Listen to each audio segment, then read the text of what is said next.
Nah, kita harus minta teman-teman terlibat nih. Akang, Teteh, atau panggilnya apa nih? Ada panggilan khusus nggak untuk grup Rumah Sepi?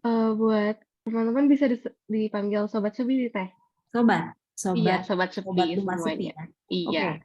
sobat Rumah Sepi. Kalau misalnya kita kesepian, ya kita kenali ya emosi kita. Mungkin ada yang pernah lah sekali aja misalnya dalam hidup gitu ya. Nah, usia sekarang berapa nih? Ada yang sudah 25, 30, atau 15? Nah, kayaknya agak sensitif yang ditanya usia ya.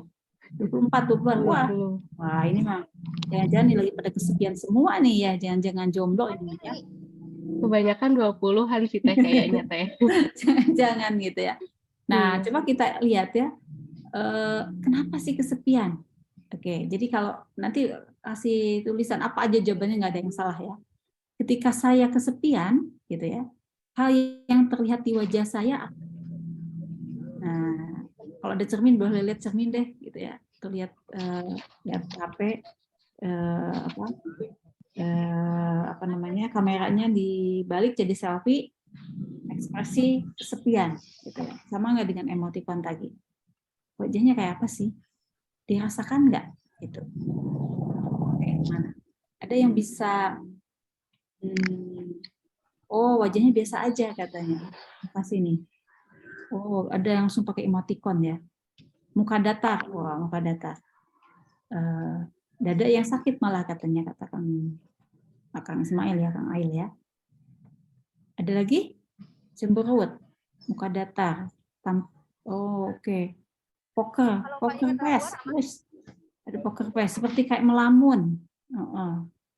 Oke, bagus nih. Ada yang keluar emoticon. Beda tuh emoticonnya ya. Kayak lemes, kayak melamun gitu ya. Oke, bukan kayak yang tapak tadi ya. Tapak atau misalnya kayak sakit gigi, bengong. Oke. Baik, makasih udah ngerespon ya. Kosong kayak umur 5 tahun. Anak 5 tahun kayak mana ya? Bengong gitu. Oke, nanti kita bisa bikin challenge-nya sebetulnya tampil dengan muka datar atau kayak gimana.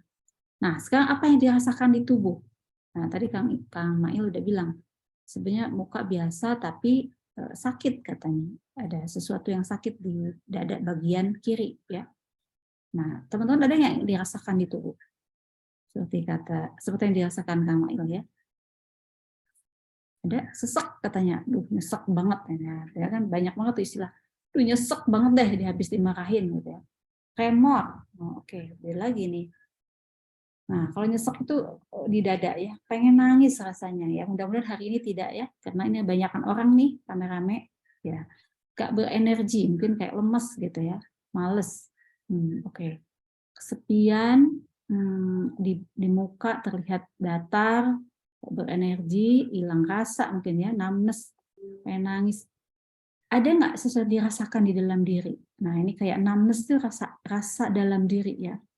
Kayak nggak berenergi gitu. Kayak ada sesuatu yang nyesek. Kayak apa lagi? Nggak ada semangat. Oke. Apa? Lesu. Sedih mungkin, Teh, ya. Oke, berarti pernah lah ya ngalamin sesuatu, ada satu kejadian yang buat kita merasa kayak kehilangan gitu ya, mendadak emosional, wah mendadak emosional berakhir dengan numbness, males nggak ngapa-ngapain.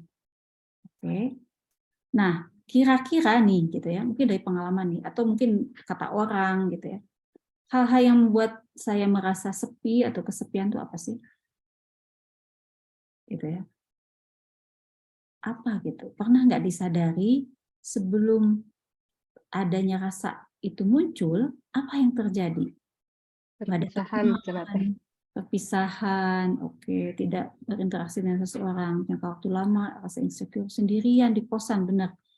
Duh, sendirian di kosan. Kemarin waktu pandemi itu banyak yang di kosan ya, sendirian, teman, atau lagi yang diisolasi, ya kan?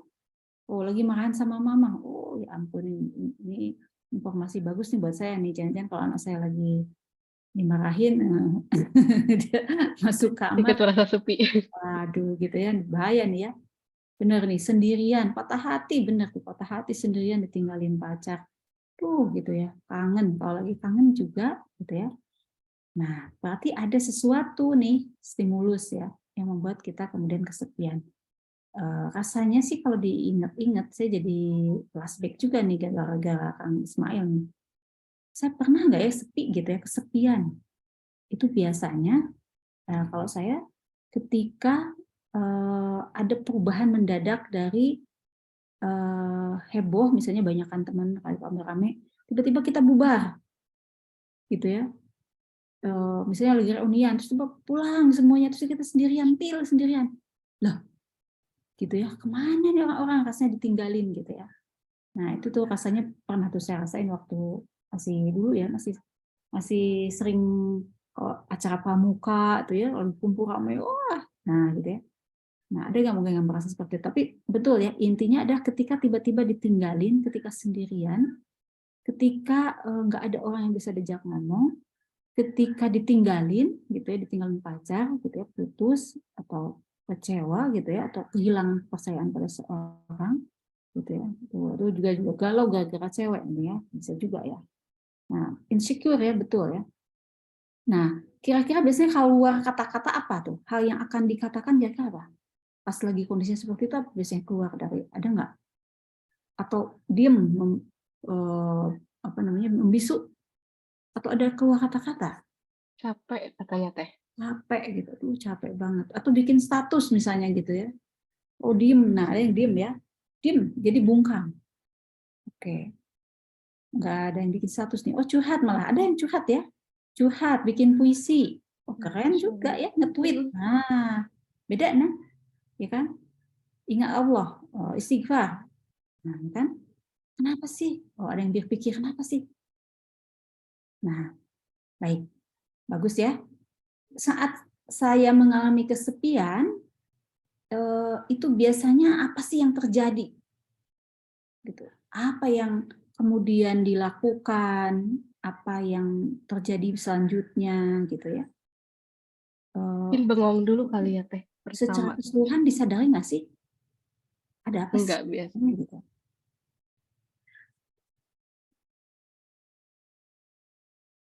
Lebih banyak menyendiri, keluar, oke. Oh, yang dilakukan ada yang kemudian berlanjut jadi muhasabah ya. Jadi muhasabah, jadi cerita ke teman, gitu ya. Gak usah cari teman ya untuk ngobrol. Ya, ngobrol sama diri sendiri. Oke. Ya, bagus ya. Nah, kalau udah gini berarti udah nyadar nih kapan saat terjadinya kesepian, apa sebabnya, apa yang terjadi dalam diri. Nah, jadi teman-teman sebenarnya sudah tahu nih, udah bisa mengidentifikasi ya, pertama di tubuh, di muka, di rasa, ya, di perasaan, di pikiran sudah bisa teridentifikasi, misalnya kayak mikir, ngobrol, dan sudah ada sebetulnya beberapa cara yang dilakukan oleh teman-teman untuk menghilangkan, untuk dealing tadi ya, untuk dealing with lonely feelings. Jadi ada yang nangis juga boleh lah, nangis misalnya, menyendiri, bikin puisi, cari teman gitu ya. Nah, ada yang ngopi misalnya, kontak teman, ketemuan misalnya, mungkin ya, ada yang begitu ya. Oke, baca buku, oke, main musik. Nah, ini udah pintar-pintar nih kayak gini, udah selesai nih webinarnya kayaknya ya, Tesita. Saya belum Udah Teh, nih, kayaknya satu mereka slide aja ya. baru Baik, tahu perasaannya, pintar tapi ini belum mah tahu. ya, udah tahu, udah hebat lah. Berarti kan setidaknya kecerdasan emosi kita berkembang ya di usia 20-24 ini, kita bisa bisa mengidentifikasi ini karena ini adalah salah satu dari kecerdasan emosi gitu ya. Oke, lanjut deh, Kang. Apa nih? Saya juga lupa lagi nih. Slide-nya apa lagi? Nah, baik. Kita akan bahas lebih detail ya. Siapa sih yang mengalami kesepian? Nah, tadi sebenarnya udah ada ngaku ya. Ada yang diputusin pacar, ada yang dimarahin mama, ada yang sendirian di tempat kos gitu ya. Nah, sebetulnya memang pertama mungkin saya runut ya. Kalau anak kecil itu biasanya karena dia diabaikan pengasuh. Dia sendirian, diabaikan, nggak punya teman, bahkan pengabaian secara langsung maupun tidak langsung ya. Pengasuh itu bisa orang tuanya, bisa juga yang pengganti. Nah, kalau pada usia lebih besar, remaja, itu biasanya karena tidak ada teman dekat. Nggak punya teman, nggak punya sahabat ya. Jadi kayak sahabat itu katanya kayak kepompong ya. Jadi apa tuh. Nanti kalau udah besar pisah. Nah, mulai pisah itu mulai berasa tuh. Punya teman ya gitu ya. Nah, kalau sudah mulai terikat dengan relationship lawan jenis, biasanya karena putus cinta, ditolak gitu ya, gebetan diambil orang, nah gitu. Ada nggak yang diambil orang gebetannya nih? Oke, terus kalau orang udah dewasa bercerai gitu ya, LDR, ya, nah intinya sebetulnya terpisah ya, terputus. Nah, orang tua biasanya juga ngalamin, ada yang karena sendirian ya, ditinggal sendiri, atau kehilangan pasangan, misalnya pasangannya meninggal, dia tinggal sendiri, ada ya orang tua yang tinggal sendirian. Nah, biasanya kalau di negara-negara maju yang mereka malah sangat bagus dalam perawatan orang tua, seperti di Jepang, mereka sudah prepare untuk menyiapkan tempat tinggal untuk orang tua itu daripada anaknya pergi kerja gitu ya, orang tuanya tinggal sendirian, mereka malah lebih aman dan lebih terjaga di panti jompo gitu ya. Tapi panti jomponya modern banget ya. Itu menghilangkan kesepian ya, daripada depresi gitu ya. Nah, kalau tidak cukup uang untuk mengganti biasanya ada apa namanya istilahnya? Perawat geriatri ya. Itu ada di Indonesia juga ada. Kita punya jurusannya khusus perawat geriatri. Nah, biasanya mereka ditempatkan di lingkungan-lingkungan yang jauh lebih lebih memadai untuk mereka bisa hidup secara lebih nyaman. Nah, tinggal sendirian oleh pasangan, oleh anak-anak, atau oleh orang yang dicintai itu menimbulkan kesepian ya. Nah, intinya ada orang yang merasa terputus dari manusia lain. Bisa juga putus silaturahim ya. Jadi misalnya tadi ya dengan keluarga, dengan orang tua, dengan bahkan nanti sebetulnya dengan diri sendiri atau dengan Allah ya. Jadi kehilangan relasi spiritual itu bisa juga mengakibatkan kesunyian. Tapi ini nanti agak berbeda, lebih dari sekedar kesepian. Oke, lanjut. Keterasingan gitu ya. Jadi kalau ada, ini saya kasih gambar tuh kayaknya lebih cocok kalau kita gambarkan dengan sarang yang kosong ya, karena ada istilah di psikologi itu emptiness ya, sarang kosong. Rumah kosong ketika sudah ditinggalkan oleh anak-anak, orang tua sendirian atau kehilangan pasangan atau betul-betul diabaikan gitu ya. Nah, itu mengakibatkan rasa kesepian, rasa terasing.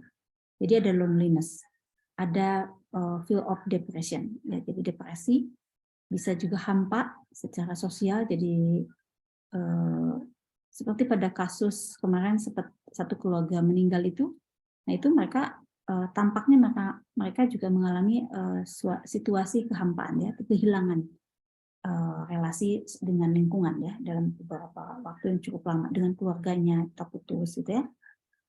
Nah, bisa juga karena grieving ya, karena ada penderitaan dan kesedihan seperti misalnya ditinggal meninggal. Jadi sifatnya insidental ya, bisa berubah, bisa lama itu ya, mengakibatkan kondisi depresi yang menahun atau menetap ya.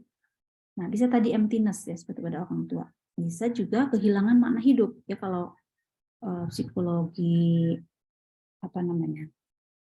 logoterapi, Viktor Frankl, mungkin teman-teman di anak-anak muda banyak yang mengenal ya, karena Viktor Frankl itu ngetren banget karena bahas tentang makna hidup gitu ya, tentang penderitaan, tentang bagaimana dia survive di kamp konsentrasi Nazi Jerman gitu ya. Nah, dia justru malah mampu mengatasi keterasingan, kehampaan hidupnya dengan menemukan teori makna hidup ya. Nanti kita akan bahas sedikit. Lanjut. Nah, kan pertanyaannya gini, Kang Ma'ina juga nanya, apa sih bedanya teh yang normal sama abnormal? Jadi saya langsung aja ya. Sebetulnya kadang-kadang kita mengalami gitu ya, perasaan sunyi, kesendirian itu wajar ya. Disadari ya, kayak tadi misalnya, oh sendirian nih di tempat kos, aduh kesepian banget ya gitu ya. Tapi ini lagi pandemi nih, dilarang keluar gitu ya, keluar dari rumah itu dikejar-kejar sama Satpol PP. Waktu masih pandemi itu nggak boleh ya. Nah, misalnya gitu ya. Nah, kita sadar tuh benar-benar ada self awareness tentang perasaan sunyi tadi. Aku jadi bengong gitu ya, jadi kayak orang bego nih sendirian. Nah, akhirnya misalnya pasang status, ngobrol di Twitter dan lain-lain. Itu disadari ya. Nah, normal-normal aja ya. Orang misalnya meninggal, orang yang disayangi, terus tiba-tiba grieving, tiba-tiba merasa ditinggalkan, nah itu wajar ya. Wajar dan normal ya. Kalau happy malah itu yang nggak benar ya. Diputusin pacar terus jadi sedih, kesepian itu normal ya. Yang nggak normal itu dia happy gitu ya. Berarti orangnya nggak benar. Berarti punya cadangan gitu ya, dia sengaja gitu ya. Ya ditinggalin ya kan. Nah, dari senyum-senyum nih saya lihat. Jadi ada banyak kesepian yang itu wajar banget dan normal gitu ya. Nah, selama kita mampu menyesuaikan diri dan kemudian mampu merespon nih situasinya, tadi tuh udah pertanyaannya udah adaptif tuh. Jadi ngapain? Cari teman, ngopi keluar misalnya gitu ya. Chat teman, ngajak main, nonton bareng misalnya gitu ya. Baca buku aja misalnya gitu. Bikin puisi. Nah, itu malah jadi produktif ya. Jadi produktif lalu kembali membangun relasi ya. Nah, kalau menjadi berlebihan, ada perasaan tidak nyaman ini gitu ya, lalu perasaan terpisah atau terputus ini secara emosional, secara sosial, ini berlebihan, betul-betul kehilangan intimasi dan orang lain, jadi sulit untuk berelasi dengan orang, atau bahkan menghindari, gitu ya. Takut malah gitu ya. Jadi kalau ketemu orang tuh takut, misalnya gitu, nggak nyaman gitu. Terus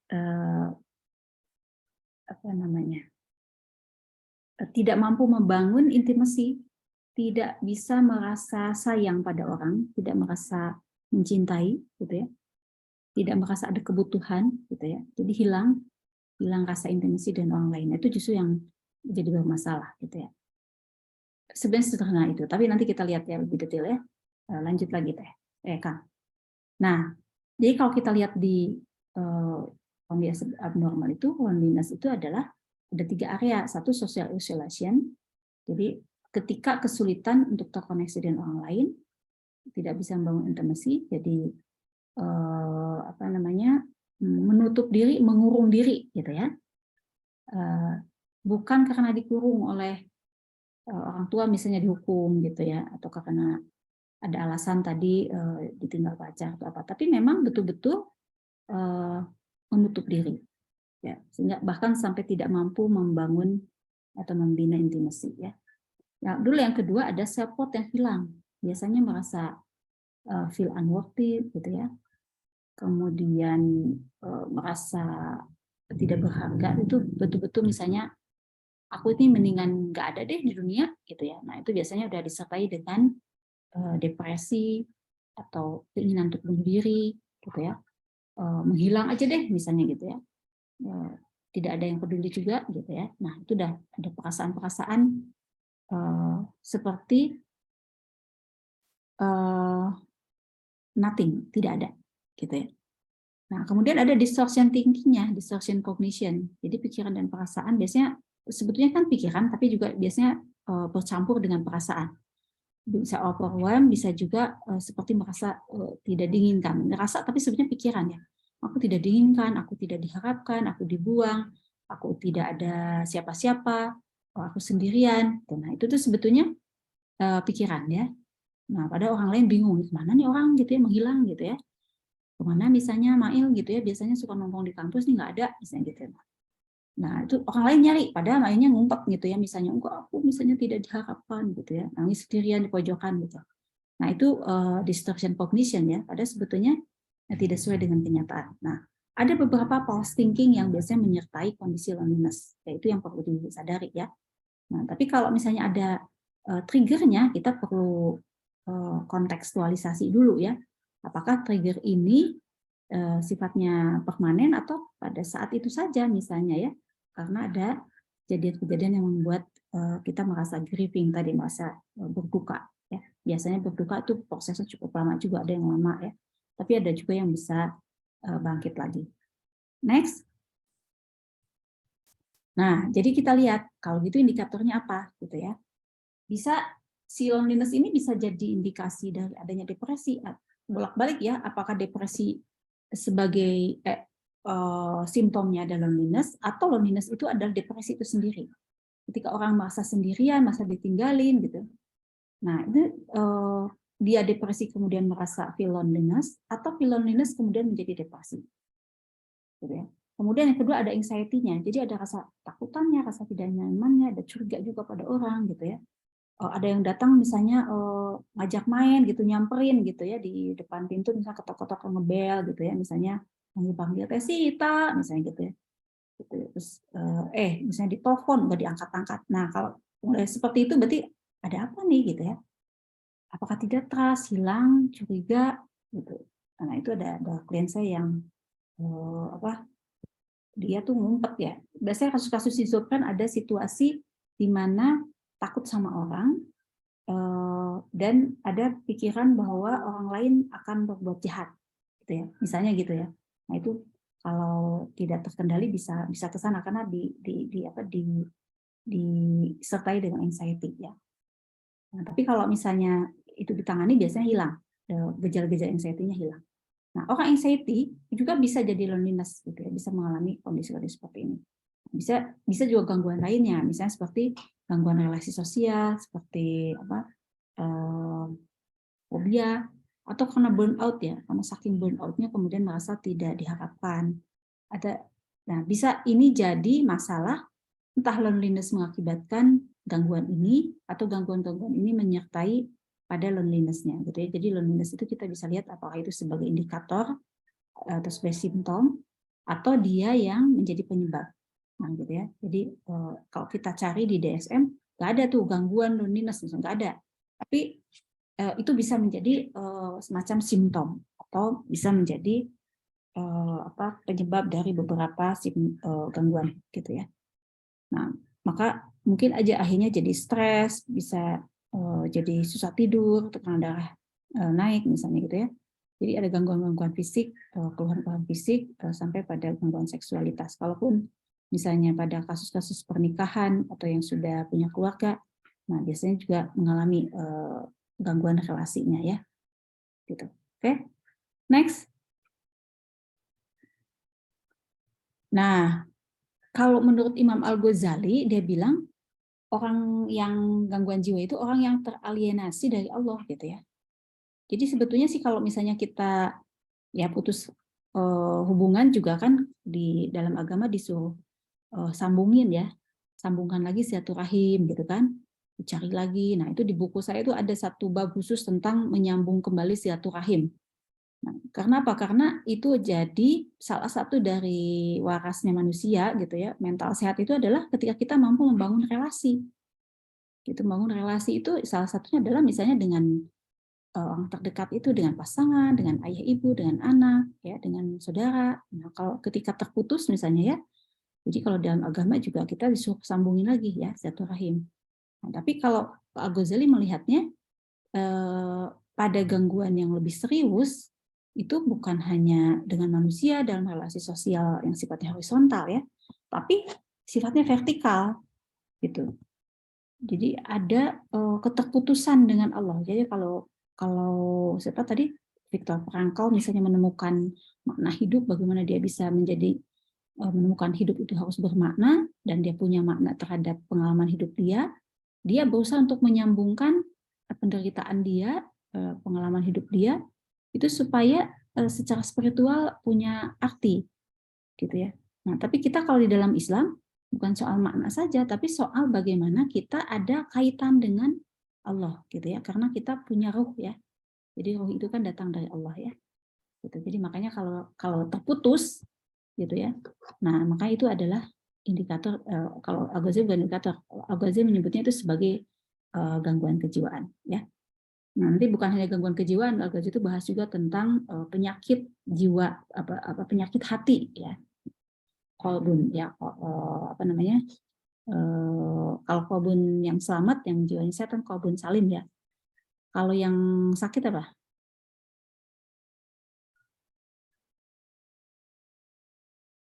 Marid ya, kolbun marid hati yang sakit itu ada di Al-Baqarah ya. Lanjut Kang. Oh ini mah kok ada iklan di sini, lewat aja deh. Nah, jadi kita lihat kalau misalnya kita kita sadari ya, kita sebagai manusia ya Allah kasih jasad gitu ya, tubuh. Kalau di psikologi Islam kan kita mau bawanya ke psikologi Islam nih. Kita tuh melihatnya tubuh, jasad itu adalah kendaraan, gitu ya. Kolbu itu di dalamnya, kalau di psikologi kita bertukaran dengan beberapa istilah seperti misalnya emosi gitu ya, pikiran gitu ya. Jiwa itu apa? Jiwa itu nafs misalnya gitu. Nafs itu apa? Di dalam nafs itu ada kolbu, ada godob. Kalau Al-Ghazali bicaranya ada beberapa area. Tapi kita nggak bahas detail itu ya. Tapi yang mau saya sampaikan bahwa sebetulnya jiwa kita itu mampu berjarak dengan diri sendiri. Dengan kita tuh bisa mengamati dinamika yang terjadi di dalam jiwa kita. Gitu ya. Misalnya tadi teman-teman bisa mengamati itu. Apa yang terjadi? Oh, muka saya berdatar. Berarti kan bisa observasi kan diri sendiri ya.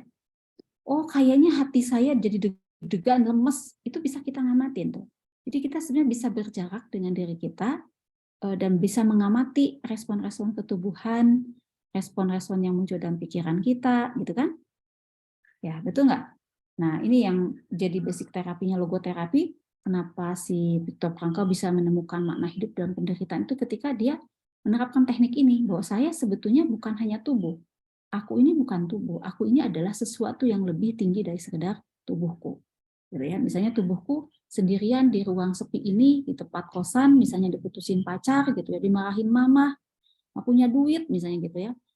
Nah, tapi kan itu bukan diriku. Aku yang menguasai tubuhku dan pikiranku dan emosiku. Gitu ya. Nah, nanti teman-teman kapan-kapan kita bisa belajar bagaimana mengembangkan kemampuan berpikir reflektif namanya ya. Nah, itu tekniknya adalah reflektif. Lanjut, kita akan melihat ke sini, ke konsepnya yang dibawa oleh Imam Al-Ghazali, bahwa sehat jiwa itu adalah sebetulnya keseimbangan. Adanya kekuatan akal, kalau tadi kita bahas tentang pikiran, perasaan, ya kalau Al-Ghazali bicaranya mungkin yang mendekati istilah perasaan itu adalah nafsu ya, atau sahwat, bukan nafs ya, tapi nafsu.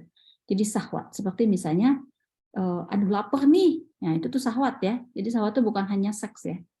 Puasa kan ditahan kan, gitu ya. Nah, akal kita akan bicara, ya nanti, nah belum maghrib, ini baru jam 5, gitu ya, misalnya gitu ya. Tungguin deh, dengerin dulu Bu Ip ngoceh, misalnya gitu. Ya kan gitu ya. Nah, ada kekuatan akal, ada nafsu, ada kebijaksanaan, dan ada kekuatan godob. Ini ada, boleh nggak? Boleh, semua ada di dalam diri kita. Allah kasih ya. Sahwat, misalnya pengennya kalau buka tuh, pengennya misalnya, apa nih, Ismail udah nyiapin apa? Kolak kayaknya gitu, dia punya kolak. Tapi yang lain nggak mau nih, misalnya pengennya apa? Gorengan teh. Gorengan. Nah, itu kan sahwat ya. Nah, boleh nggak? Boleh gitu ya. Yang nggak boleh itu misalnya apa? Bukan beli tapi nyuri. Nah, itu kan. Nah, itu sahwat juga kan, karena saking sahwat orang bisa nyuri. Nah, kekuatan akal kita akan mengimbangi gitu ya. Nah, kebijaksanaan itu nanti larinya dengan ilmu ya. Bahwa oh, caranya bikin kolak di mana ya gitu. Misalnya gitu ya. Nah, ini makin lapar nih kayaknya nih. Siap ya. Godob itu nanti amarah ya. Amarah kalau di dalam bahasa psikologi umum sebetulnya diizinkan ya, diperbolehkan, tapi bukan berarti boleh marah semarah yang diekspresikan demikian rupa, karena marah itu ada fungsinya untuk menjaga menjaga jiwa kita tetap bersikap adil ya, supaya tidak lemah gitu ya, tapi juga tidak sampai berkuasa, dikuasai oleh godob. Jadi kalau Al-Ghazali konsep kesehatan jiwanya itu adalah keseimbangan. Keseimbangan itu adalah adil. Wah, ini mah nanti bahasanya 10 SKS deh kayaknya deh ya. Lain kali ya, Kang Ismail ya. Lanjut lagi. Nah, jadi di dalam psikologi Islam ada istilah nih uzlah dan halwat. Nah, kenapa saya bawa ke sini? Karena sebetulnya nanti ada situasi sepi sendirian itu yang ternyata sebetulnya malah sangat-sangat positif. Jadi tadi kan teman-teman kan kesepian nih sendirian. Ada nggak yang seperti Pak yang bisa chat di sini yang benar-benar saat ini lagi sendirian di tempat kos gitu. Mudah-mudahan masih ada uang. Oh saya tuh Teh Alvina di Bogor di tempat kos sendirian. Banyak nih. Tapi nggak lagi diputusin pacar kan? Aku Teh banyak sendirian. Wah gitu. Nah, tapi boleh loh gitu ya, sendirian, dan bahkan dalam agama itu, dalam psikologi Islam itu justru sebetulnya eh, aduh Kang Haris, jomblo fisabilillah katanya. Uzlah, boleh lah gitu ya. Tapi uzlah bukan jomblo ya. Uzlah itu menyepi dan apa namanya, menyendiri ya. Oke lanjut, nanti kita bahasnya nanti deh ya. Pokoknya tahu lah istilah ini ya, teman-teman pasti udah tahu ya, kan pintar-pintar di sini. Lanjut. Nah, jadi intinya sebenarnya dari sini. Hati itu adalah singgasana Allah, katanya gitu ya. Kolbu itu singgasananya Allah. Jadi mungkin teman-teman ini ceritanya bisa panjang ya. Kenapa manusia ini dijadikan khalifah, satu-satunya makhluk yang mampu menampung apa namanya tugas kekhalifahan manusia. Karena kalau gunung aja meledak ya. Nah, di manusia itu ada hati di situ, ada kolbu yang memungkinkan bisa menjadikan manusia itu lebih mulia dari malaikat. Nah, jadi ada ungkapan begini, kosongkan hatimu dari selain aku agar aku dapat bersemayam di situ. Nah, kan keren ya. Jadi kosong hati itu dalam terminologi spiritual bukan berarti tidak ada apa-apa ya, bukan tadi numbness ya, bukan kesepian sunyi gitu ya, tidak terputus dari lingkungan, bukan. Tapi kosong hati itu kosong dari selain Allah, gitu ya. Jadi isinya adalah Allah saja di situ. Jadi si hati ini menjadi singgasananya Allah. Bagaimana orang itu berarti dipenuhi hatinya oleh cahaya Allah, gitu ya. Jadi kalau kalau nanti kita bicara psikologi Islam, kita bicara banyak sekali tentang hati itu seperti cermin, atau seperti misalnya di perumpamaan apa namanya lampu yang bahkan kalau di surat apa itu diibaratkan minyaknya aja sudah bisa menjadi penerang gitu ya. Nah, jadi kesendirian di sini justru kesendirian yang sangat-sangat positif, bahkan bukan hanya sekedar sisi spiritual, tapi apa ya? Kalau boleh saya sebut mungkin sebetulnya kalau di dalam di dalam tasawuf ada istilah sampai pengalaman ekstase yang bahkan orang itu kalau dalam bahasa Rumi itu kamu tidak akan sanggup menampungnya karena itu kamu akan terbakar gitu ya. Makanya itu akan sebentar saja misalnya sama Allah dikasih pengalaman kesempatan untuk dekat dengan Allah dan itu sudah sangat-sangat indah, sudah sangat-sangat memabukkan gitu ya. Oke. Jadi untuk dekat aja itu sudah sangat-sangat menenangkan, apalagi kalau betul-betul kosong gitu ya. Jadi kalau teman-teman senang Rumi nanti baca di puisi-puisinya Rumi. Baik, ini saya udah disolek sama panitia, 6 menit lagi. Lanjut. Nah, jadi sebenarnya di sini nih poinnya yang mau kita lihat kesunyian yang diperbolehkan atau bahkan didorong untuk bisa baik ini menjadi satu treatment untuk yang sepian beneran ataupun yang memang dalam kondisi yang masih biasa-biasa aja gitu ya ketika ingin kita mendekat kepada Allah. Yang pertama itu adalah sebenarnya kita sadari bahwa Allah itu mengawasi kita gitu ya. Jadi kalaupun sendirian main nggak apa-apa kalau ada Allah yang lihat. Ya ada malaikat kiri kanan, ramai sebenarnya gitu ya. Apalagi kalau misalnya ngaji gitu ya. Wah, malaikat pada turun tuh, ngumpul ngeriung. Ya, di majlis ilmu ini juga insya Allah begitu ya, ramai gitu ya. Seperti itu. Jadi ketika kita sadari, nah ini mindset ya. Mindset dengan iman.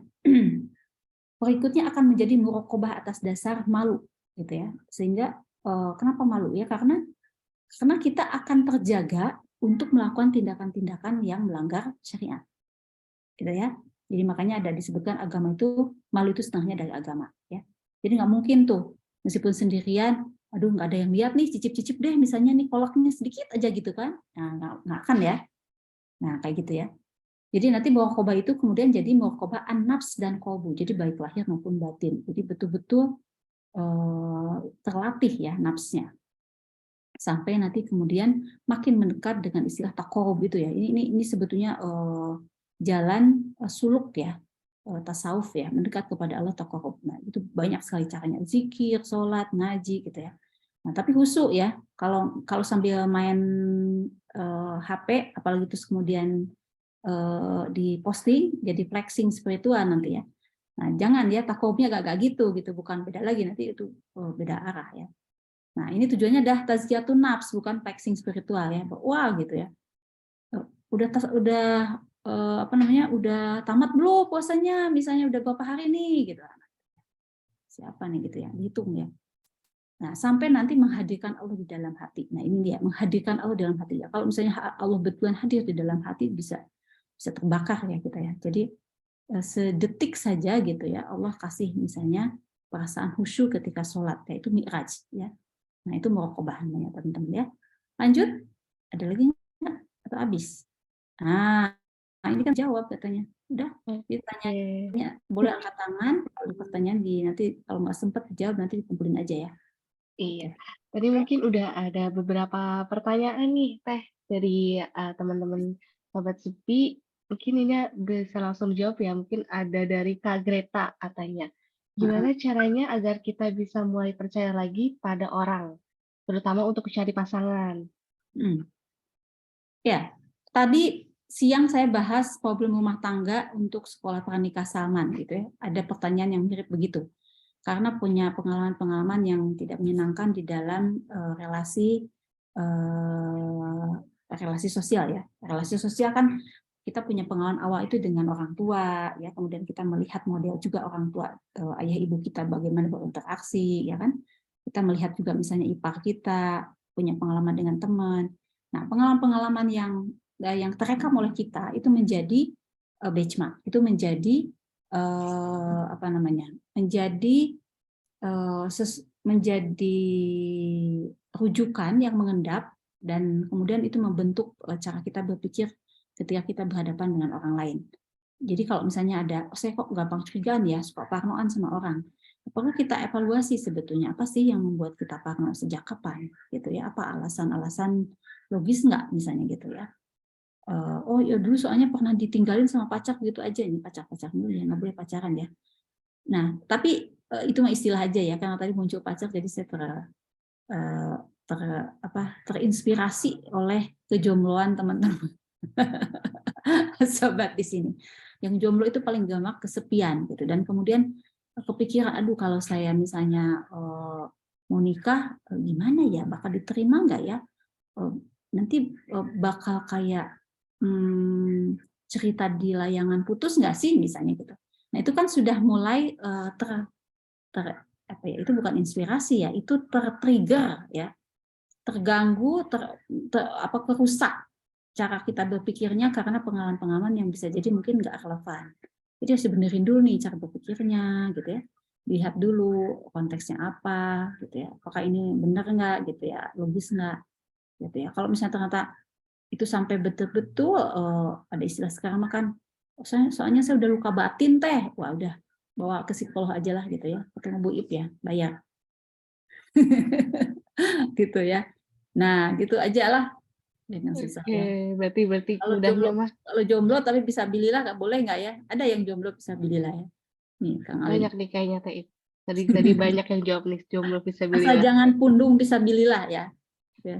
Jomblo sebentar. Oke. Oke. Terus ini ada pertanyaan lagi nih, Teh Ip, dari Kak Ati dari Subang. Gimana caranya sih menyikapi orang yang suka playing victim katanya?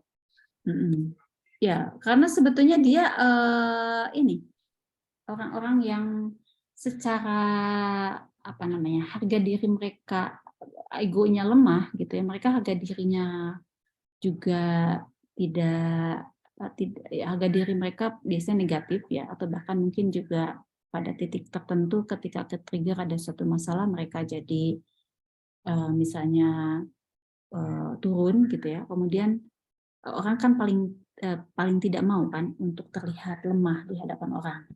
Dan paling inginkan melindungi diri. Jadi kadang-kadang secara tidak sadar dia mencari pembenaran terhadap apa yang dialami atau mencari siapa yang bisa dikambing hitamkan gitu ya. Jadi sebetulnya problem dia adalah bagaimana dia tidak berani mengambil tanggung jawab atas apa yang dialami atau apa yang dilakukan gitu. Ya gimana caranya ya, mungkin akan sulit pada saat kejadian dia paling victim, tapi pada saat sedang waras mungkin kita bisa sadarkan, bisa ingatkan bahwa kamu dulu melakukan ini loh, kamu sadar nggak? Kamu tuh kenapa sih misalnya gitu ya? Kamu tuh takut gitu ya ketahuan salah misalnya gitu kan?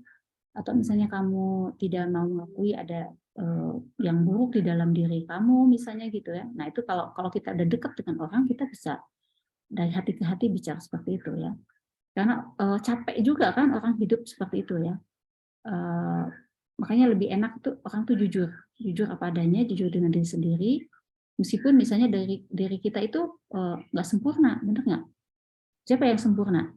Nggak ada ya. Ketidaksempurnaan kita justru menunjukkan bahwa Allah lah yang maha sempurna. Nah, ketika kita ingin sempurna, berarti nggak waras, gitu.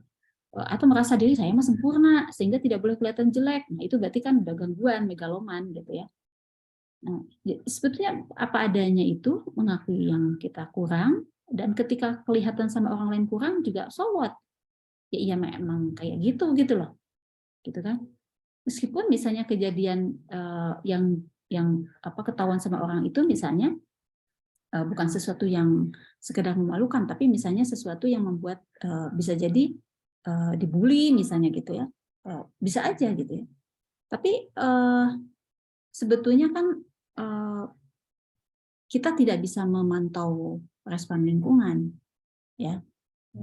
Maka mungkin carilah lingkungan yang positif ya, yang membangun supaya kita istilahnya sama-sama kalau kan ada etikanya, kalau misalnya kita nggak boleh nasihatin orang kecuali diminta kan gitu ya. Misalnya kalau misalnya menegur orang itu jangan di depan umum, nah kayak gitu kan. Jadi kalau misalnya kita ada di lingkungan yang misalnya sering ngebully, sehingga kita menjadi cemas, takut gitu ya, menjadi tidak bisa menjadi diri sendiri, harus selalu pencitraan misalnya, itu ya kan susah sendiri ya. Gitu. Sehingga kalau ada sesuatu jadinya blaming sama orang gitu ya. Nah, jadi sadari diri kita di mana kita kurang, cari lingkungan yang mendukung. Termasuk misalnya seperti komunitas lumat sepi ya. Jadi kalau teman-teman misalnya di sini nyaman, nah gitu ya. Ini langsung Kang ayo acungi jempol. Kita punya misalnya kondisi yang lebih kondusif, teman-teman yang lebih kondusif gitu ya, yang misalnya menerima kita apa adanya. Bukan berarti kemudian caper juga, tidak juga gitu ya. Ya kan? Nah, Ya, oke. berarti lebih ke arah mencari circle yang mendukung kita ya, Teh, ya, kalau misalnya menghadapi orang yang playing victim gitu ya. Oke. Terus ada lagi nih, Teh, yang nanya, gimana sih cara menghadapi rasa sepi sebagai ibu yang baru gitu? Karena anaknya juga ternyata udah cukup banyak, mungkin sering berkegiatan di rumah. 4 tahun eh, katanya ya teman Iya, anaknya. 4 tahun, terus tidak ada teman dan sering, banyaknya sama anak mungkin ya, Teh, ini. Nah, itu Teh gimana cara Hasna ya. menghadapi rasanya? Ya, Iya. betul Teh Hasna. Salah satu problem dari Mahmud ya, Mamah muda itu kesunyian ketika dia terputus dari teman-teman sahabat-sahabatnya dulu sebelum menikah. Gitu ya. Jadi misalnya begitu nikah di bawah suami, apalagi misalnya terus sibuk, apalagi terus punya anak, nggak sempat tuh boro-boro reunian misalnya gitu ya. Yang biasanya dulu misalnya kongko bareng teman, gitu pergi bareng. Nah, sekarang misalnya harus izin suami atau misalnya nggak ada waktunya gitu ya. Atau kehilangan kontak, betul-betul lost kontak. Itu salah satu dari problem Mahmud ya, Mahmuda. Nah, perlu punya satu orientasi yang worth it, yang makna yang positif tentang apa yang dijalani. Ketika menjadi memiliki peran baru jadi ibu, gitu ya, mungkin kehilangan teman, katakanlah ya, tapi bukan benar-benar hilang, tapi sebenarnya mungkin lost kontak atau tidak sempat. Tapi sebetulnya ada yang bisa jadi dimaknakan lebih penting, seperti misalnya relasi dengan suami, relasi dengan ipar, dengan mertua gitu ya. Nah, membangun kembali relasi yang baru, memang itu challenge ya. Ya, ada juga yang misalnya tidak kompak dengan mertua gitu ya, atau saingan dengan ipar gitu. Bisa juga ada ya, tapi itu adalah upaya memang tantangan salah satu dari problem rumah tangga gitu. Nah, perlu ada teman baru, tetangga misalnya gitu ya, mamahnya temennya anak gitu ya, misalnya kan ibu-ibu kan makanya suka nongkrong dulu di TK ya. Ya, saya tuh zaman tahun 2000-an tuh dulu paling gemes gitu ya kalau ibu-ibu pada nongkrong gitu ya, di nungguin anaknya cuma 2 jam tuh nongkrong ya. Nah, tapi saya juga ngalamin tuh terpaksa juga, oh nongkrong juga kan tanggung nih mau pergi. Akhirnya ikut makan gitu ya, ngerumpi kan gitu ya. Nah, ada juga seperti itu. Itu dalam batas tertentu itu positif. Jadi membangun relasi baru, circle sosial baru.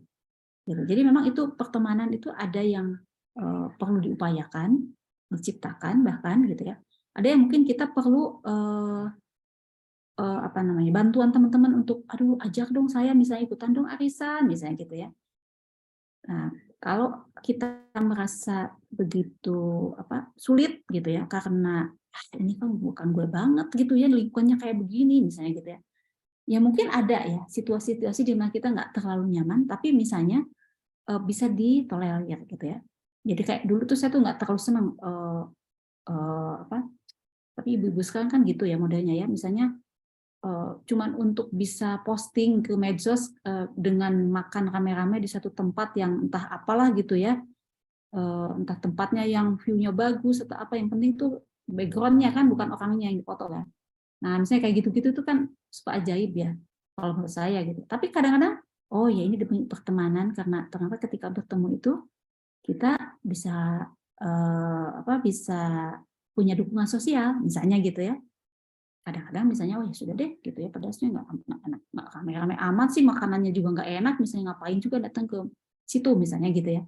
Nah, tapi misalnya ada keuntungan di situ, bisa juga. Tapi bisa juga misalnya kita punya apa namanya, tips, bukan tips, apa namanya, ya seperti ada komunitas begini ya, yang sifatnya maksud saya online misalnya gitu. Asal jangan sama sekali tidak punya teman yang real ya.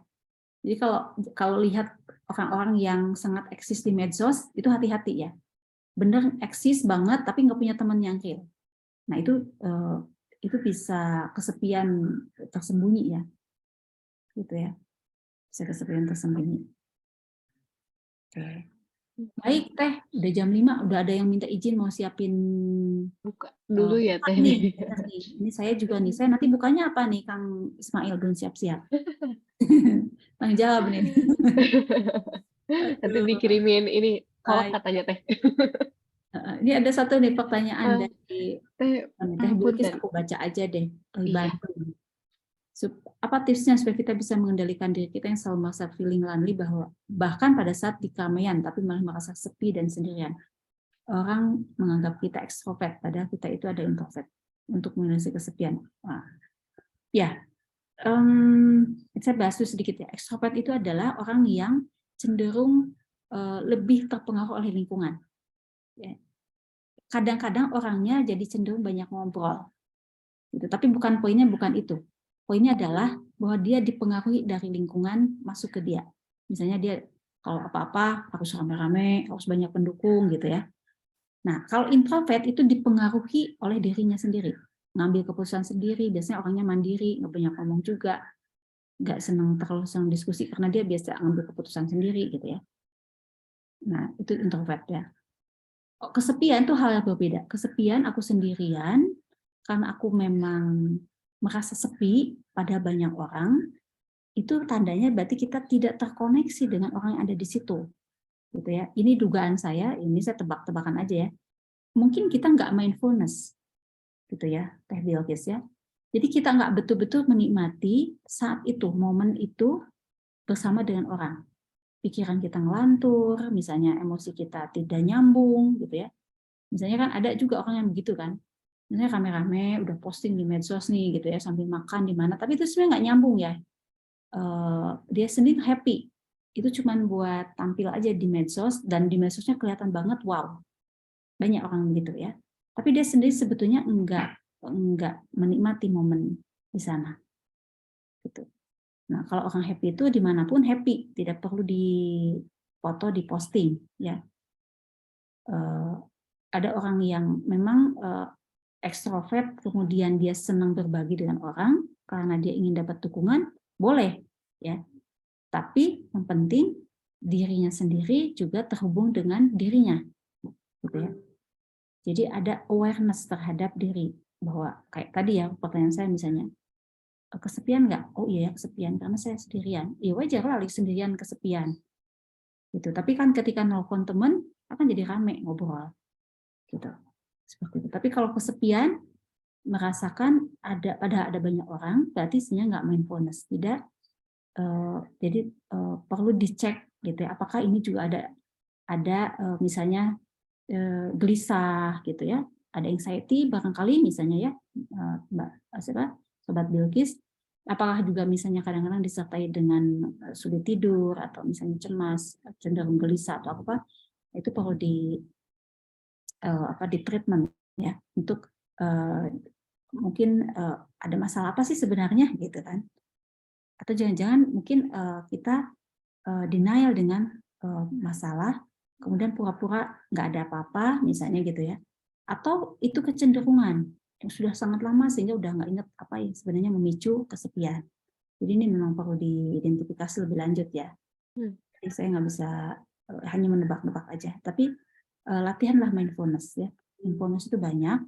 Nah di buku saya juga dibahas tuh mindfulness ada basic dari self awareness. Itu tekniknya banyak. Kalau teman-teman misalnya tenang saat zikir, latihan mindfulness pada sambil berzikir.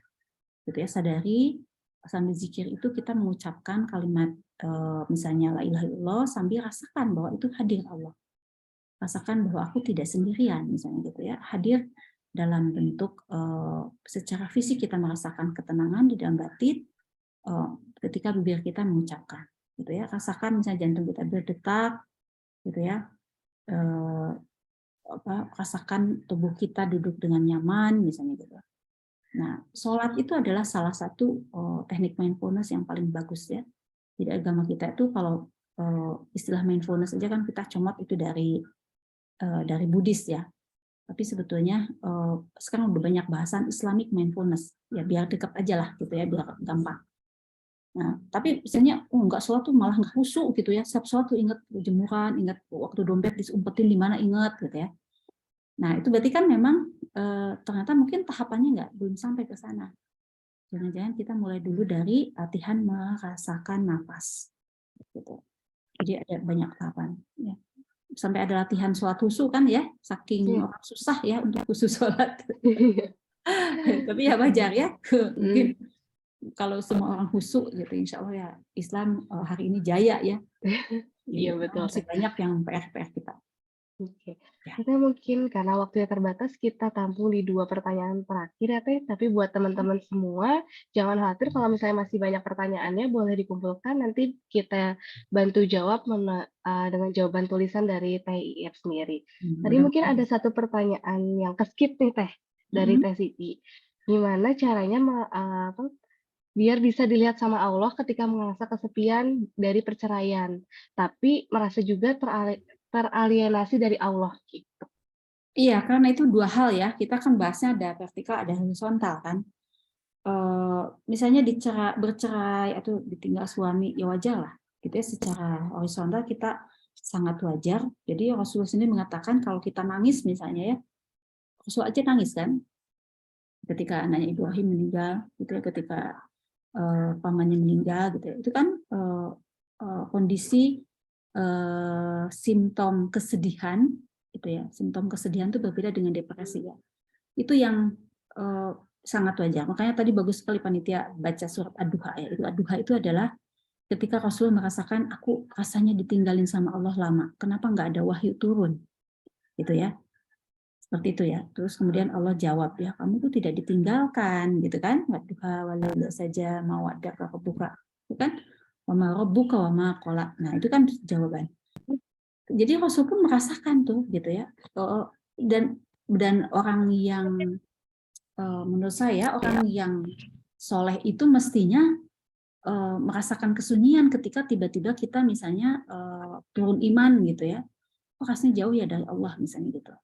Berarti ini waras nih. Ada kebutuhan untuk terkoneksi. Gitu, ada kebutuhan terkoneksi. Nah, kebutuhan terkoneksi itu bersifat vertikal dan horizontal. Cara terbaik kalau menurut psikologi Islam dari Abu Ghazali adalah seluruh ajaran syariat agama dalam ibadah itu bisa menjadi jalan. Gitu ya. Kalau Teh Sita mau share ada satu PPT terakhir sebetulnya ada rekomendasi yang saya buat ya. Itu boleh di-share ya. Ini sekaligus mengakhiri atau apa namanya penutup lah ya. Dan bisa barangkali ada beberapa pertanyaan yang terjawab juga dengan PPT ini. Nah, Mungkin sebelum closing terakhir boleh mungkin satu pertanyaan terakhir kali ya Teh. Ini gimana nih Teh caranya menyikapi kesepian akibat yang ditinggal dan merasa kecewa, terus tidak berekspektasi lagi terlalu tinggi terhadap teman. Ya, karena kan gini, ketika kita terputus dengan orang, pertama kali kan ini saya justru mau bahas dengan rekomendasi yang saya buat ini. Kita sadari bahwa itu wajar atau tidak gitu ya. Misalnya gini, ini mah untuk gampangnya aja ya karena banyak jomblo misalnya gitu. Udah punya calon nih gitu, taunya misalnya diputusin gitu ya, atau putus gara-gara ternyata dia selingkuh gitu. Ini kan banyak banget ya isu-isu semacam ini ya. Nah, terus kita sedih. Nah, sedih itu kan menunjukkan bahwa berarti kita waras dong. Kalau happy itu berarti nggak benar. Ditinggalin orang itu kan berarti sedih gitu ya. Ditinggal meninggal sedih itu tuh wajar gitu. Jadi kita identifikasi dulu nih, oh iya ya gitu ya. Itu tuh seringkali kemudian disertai oleh pikiran negatif. Yang masalah adalah pikiran negatifnya. Oh kayaknya saya nggak layak ya, gitu. Sudah, kamu nggak layak. Orang kalau misalnya ada orang meninggalkan kita, ya itu kan maunya dia. Kita nggak bisa kontrol pikirannya dia. Pilihannya dia bukan memilih aku, gitu ya, misalnya seperti itu. Atau misalnya kemudian Allah takdirnya ada Allah misalnya mengambil orang yang kita sayangi, misalnya meninggal, itu sahabat kita pergi, misalnya dibawa suaminya, terus mau ngapain? Gitu. Jadi yang bermasalah itu sebetulnya bukan respon emosinya, tapi bagaimana disertai biasanya oleh pikiran negatif. Gitu. Sedih pada awalnya itu ada hal yang wajar. Gitu ya. Nah makanya bisa aja kalau kita tidak atau sulit mengidentifikasi sebab, perlu bicara dengan ahli. Gitu ya. Ini kenapa sih gitu ya? Saya nggak tahu gitu ya. Pokoknya saya sedih aja gitu, nggak jelas sebabnya. Pasti ada sebabnya, cuman sudah masuk unconscious misalnya, atau mungkin sudah bercampur aduk dengan ke-trigger dengan problem-problem yang lain. Jadi perlu untuk dijembrengkan dulu gitu ya. Ini sebenarnya kenapa sih gitu ya? Kayak tadi tuh teknik yang awal tadi saya kasih, apa yang dirasakan, pikiran muncul apa yang terjadi sebelum kejadian itu, gitu loh. Ini benar nggak sih? Gitu. Jadi apakah ada salah di saya misalnya gitu? Orang meninggal menjauhi saya kenapa sih? Gitu. Nah, kalau memungkinkan kita bisa konfirmasi, bisa melakukan islah, melakukan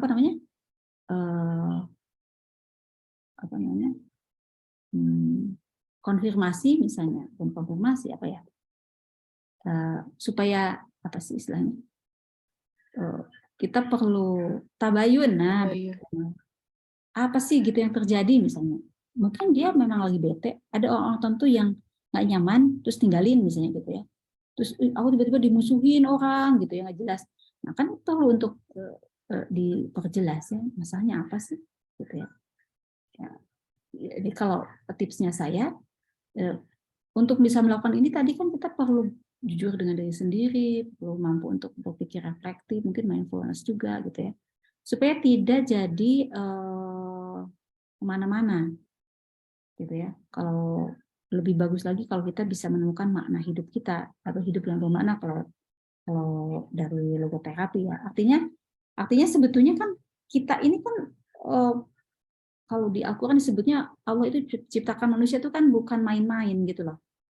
Kita ini makhluk yang apa namanya, yang mulia, ada misi, ada sesuatu. Ya, nggak, seringkali kita itu menzalimi diri sendiri dengan memberikan penilaian-penilaian negatif terhadap diri atau apa namanya, merendahkan, misalnya gitu ya. Padahal kan sebetulnya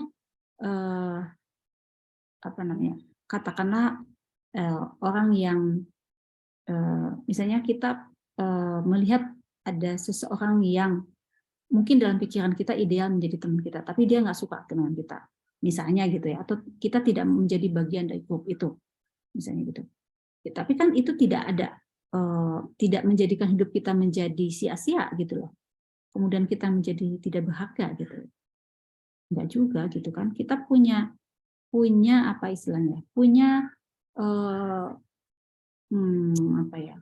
Sesuatu yang pasti positif juga, bukan hanya sekedar positif, tapi juga berharga di dalam diri setiap orang.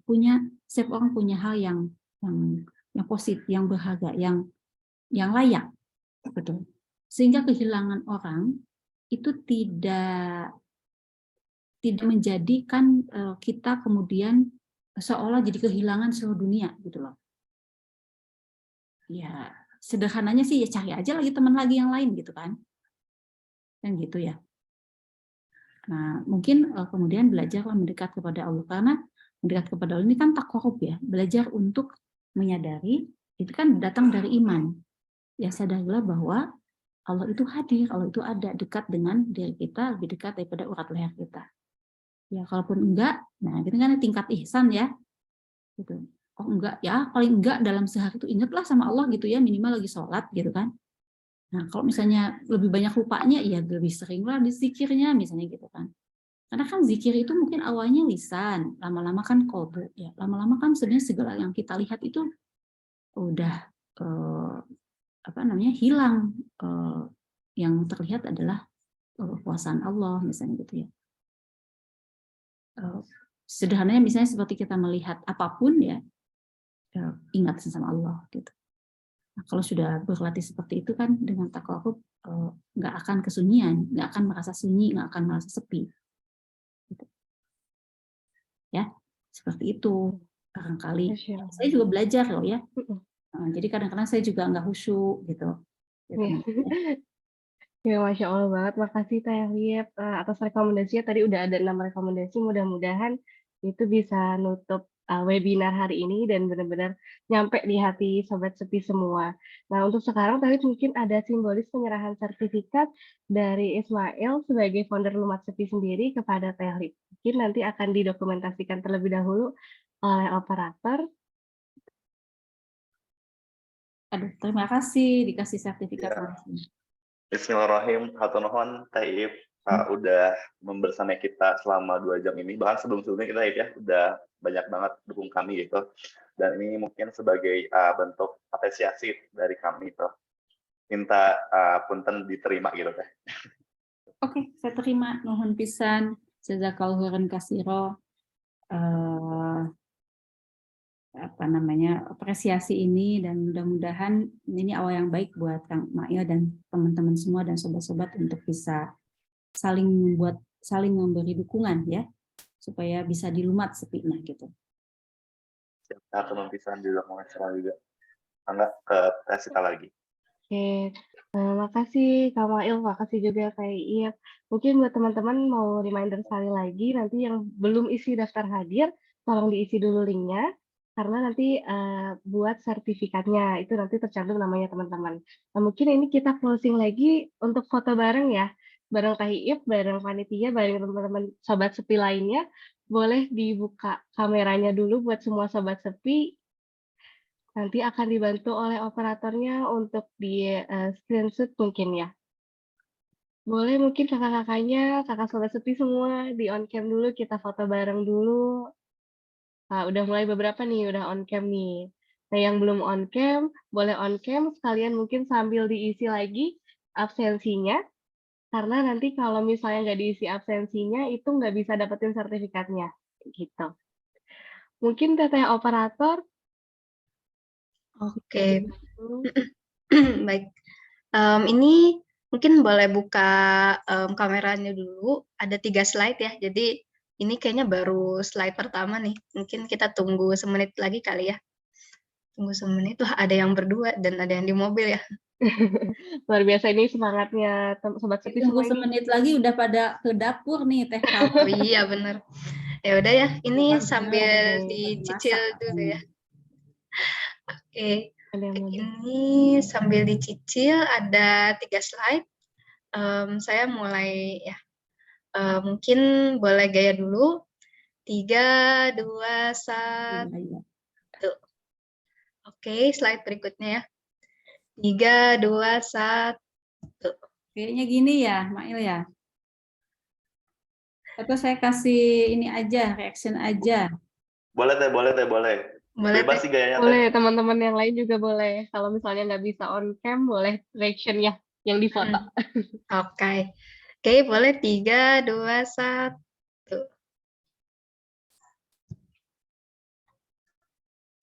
Oke, Teh. Udah, Teh. Dikembalikan lagi. Mangga. Oke, alhamdulillah. Sekarang kita udah ada di penghujung acara nih, teman-teman Sobat Sepi semua. Nah, buat teman-teman Sobat Sepi semua, diingetin lagi, jangan lupa buat isi absennya di bit.ly/dh_po_si sepi. Juga jangan lupa buat follow-follow akun Lemat Sepinya ya di Instagram @lematsepi atau ngikutin di Spotify-nya @ceritasisepi. Oke, untuk mengakhiri webinar hari ini, boleh kita beristighfar dulu terlebih dahulu. Astagfirullahaladzim. Dan kita tutup dengan kafaratul majelis, yaitu subhanakallahumma wa bihamdika asyhadu alla ilaha illa anta astaghfiruka wa atubu ilaik. Ya. Terima kasih Saya teman-teman pamit semua. juga ya. Iya, terima kasih banyak Teh Iim sudah Ya. hadir hari Nuhun, ini. Ketemu lagi. Teh. Assalamualaikum. Waalaikumsalam.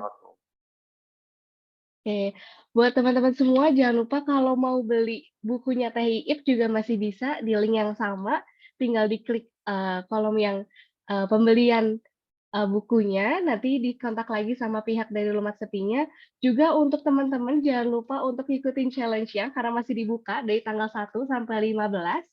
Itu dengan hadiah buku dari Teh Iip sendiri untuk 2 pemenang aja nih. Jadi tolong bisa teman-teman update cerita yang paling mengesankan dan sekreatif mungkin di-update di Instastory-nya.